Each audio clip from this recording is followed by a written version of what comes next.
During this past Ramadan, in her Pompano Beach, Florida condo, Farida Saleh was getting ready to host a special dinner and iftar for family and friends. The main thing is the dates. It's a sunnah taken after Prophet Muhammad. During their holy month, Muslims traditionally fast from sunup to sundown and then break the fast with a celebratory group meal. Saleh and her veterinarian husband Mustafa immigrated to the U.S. from Egypt several decades ago. They belong to the Sunni branch of Islam. But several of the Saleh's guests and longtime friends were from the Shia branch. When I knew those people when I first came, I didn't ask, are you Sunni, are you Shia? And we became close friends. In many parts of the world, Sunni and Shia Muslims are locked in a deadly cycle of tit-for-tat violence. Here in the U.S., they live side by side in relative harmony. Saleh says she doesn't understand why fellow Muslims would attack each other. It's crazy, it's extreme, and I feel sad. Those are ignorant or brainwashed, because I don't want to blow up myself and say, for the sake of God, I want to do this, boom. This is stupid. I mean, we are here to spread peace and love. The Sunni-Shia divide began after the death of the Prophet Muhammad in 632 AD. Some Muslims, who had become known as Sunnis, believed his successor should be elected by the community based on merit. Others, who become known as Shiites, believe Muhammad's successor should be someone from his bloodline. The dispute was over who is going to be the successor, who is going to be the leader. It is dispute over power and privilege. Imam Abdul Hamid Samra is religious director of the Islamic Center of Greater Miami, a predominantly Sunni mosque which he says also welcomes Shiites.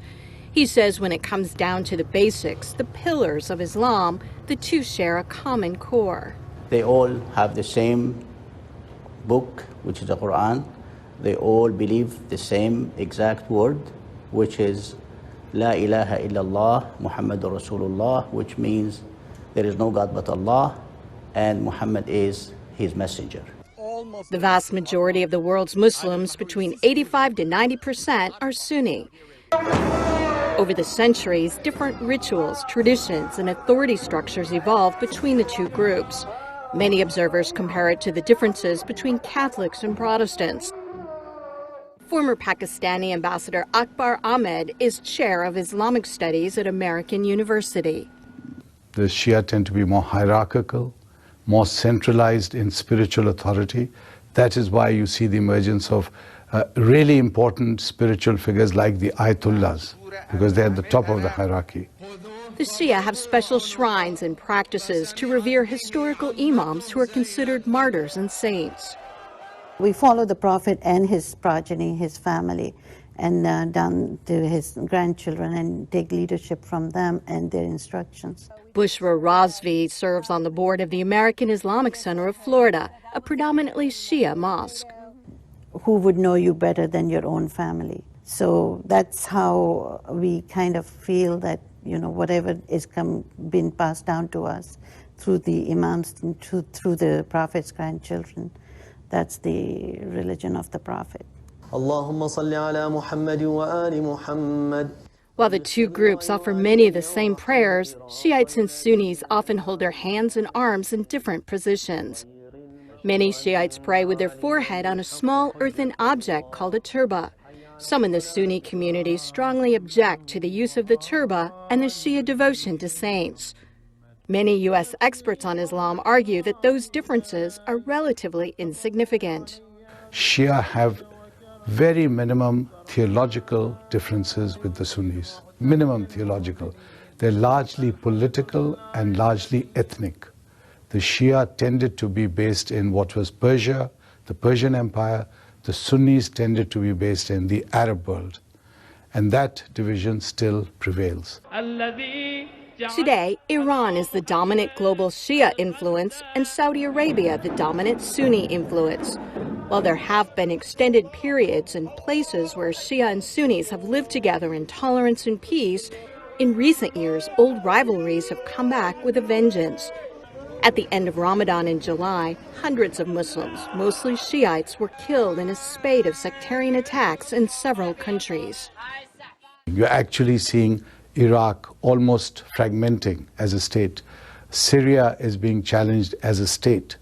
And in that vacuum, you have the old confrontation, the Shia-Sunni confrontation, which lay dormant for a long time, has re-emerged. The division has now become so great because it is watered by blood.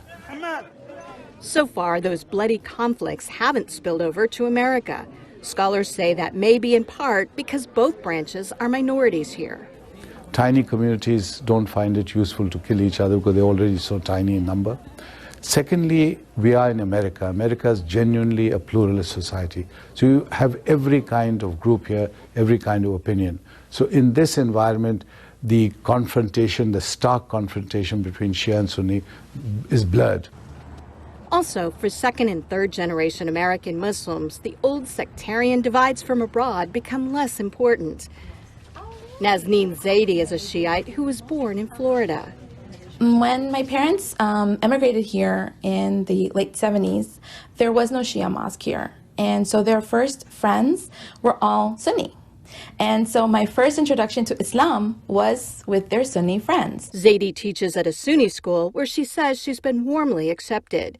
She's become close friends with some of her fellow teachers who are Sunni. As a Shia, I see myself as a Muslim first. Yes, I am Shia. I'm very proud to be Shia. But when I consider myself and somebody asks me what religion I am, I don't say I'm Shia. I say I'm Muslim. And I think that's how I identify, and I've always identified as that.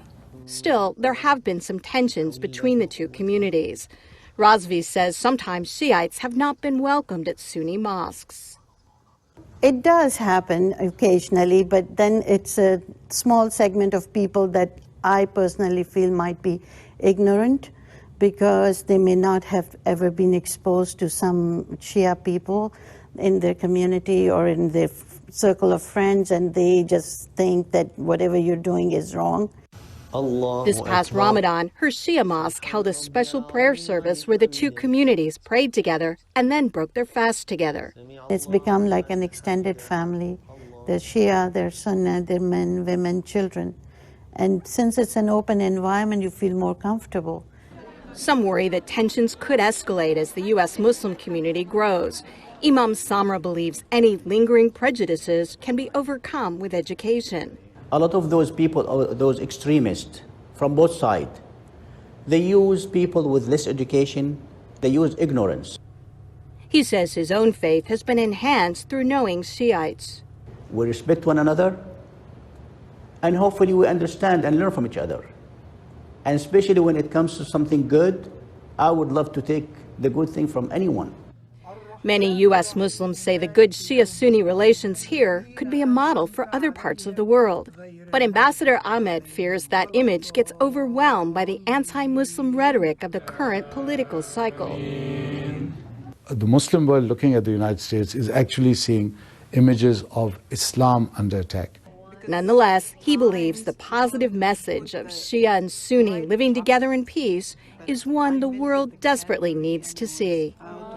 America can always be, and must be, to me at least as a new American, a beacon for the rest of the world. The world can look at America and say, look, here you have literally a lamb and a lion sitting together in harmony. Welcome, Bob. Thank you for coming. I'm Kim Lawton in South Florida.